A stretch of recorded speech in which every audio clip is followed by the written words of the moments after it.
My name is Samantha Kallis, and I'm a visual development artist. A visual development artist will design anything from characters, props, textures, background paintings, pretty much anything that shows up on screen, somebody designed. Today I chose the theme of adventure. I chose adventure because to me it's important to live your life adventurously, but also be adventurous in your art. As an artist, if you're not adventurous and you don't take chances, then you end up just drawing the same old tired thing that you're comfortable with and you never do anything new. You never grow. I guess the big adventure for me the last couple months has been getting to work at Sony and working on Nickelodeon and actually getting my hands dirty with animated television shows and features, learning from professionals who I really admire. That's been the big adventure for me. I think the one thing that I really learned in the course of my own adventure is that you really have to think of yourself, even though I'm an artist, I have to think of myself in a way as a writer. Everything I do is storytelling, and everything that I create has to go back to that story and make sure I'm strengthening that story. Some of the ways that I manage to always keep story in mind when I'm drawing is that I have to think about, am I making this just to make a pretty picture, or am I making it because it goes back to a point that will say something about that character or that event? For example, why is this character wearing a tattered coat instead of a fancy coat? It has to say something about who he is or, where he's been.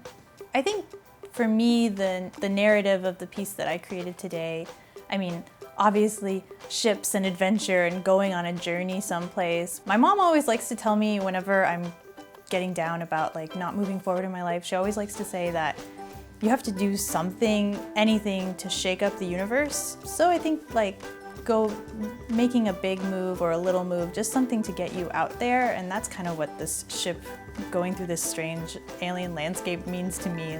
They're shaking up their universe by maybe exploring a new one.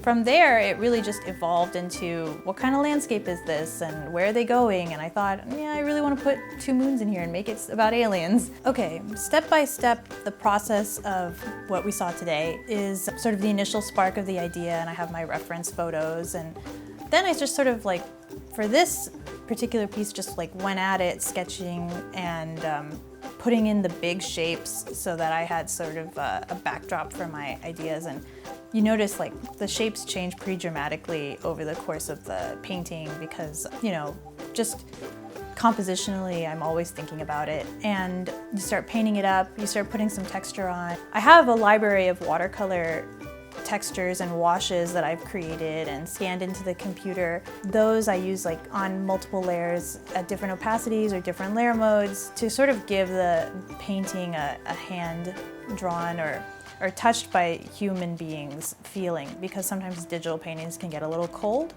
I use a lot of Photoshop tricks, but then there, you can also see the actual more traditional style painting as I get closer in with the detailed objects of the ship. So I suppose my process is a lot of trial and error and a lot of not being afraid to go back a couple steps and see if something else works and move things around. The reason why I definitely like working digitally rather than with traditional paint is the undo function and the ability to change what I don't like in my work really easily. I think also in terms of work, it's so much faster. I don't have to sit around and literally wait for paint to dry. I can just paint it and go. I would say that in terms of what I want to paint before I start, for this instance, it was literally the idea of I really want to draw a ship. So I started looking at ships and came across one that I wanted to sort of integrate into a painting. I think the reason why adventure is important to me is because the life that you live informs the art that you make. And if you live a life that doesn't have any adventure, doesn't have anything new in it, then you're not going to have any material in your sort of mental library to draw from when you want to sit down and make something. So I think you have to get out there and you have to live in order to make art.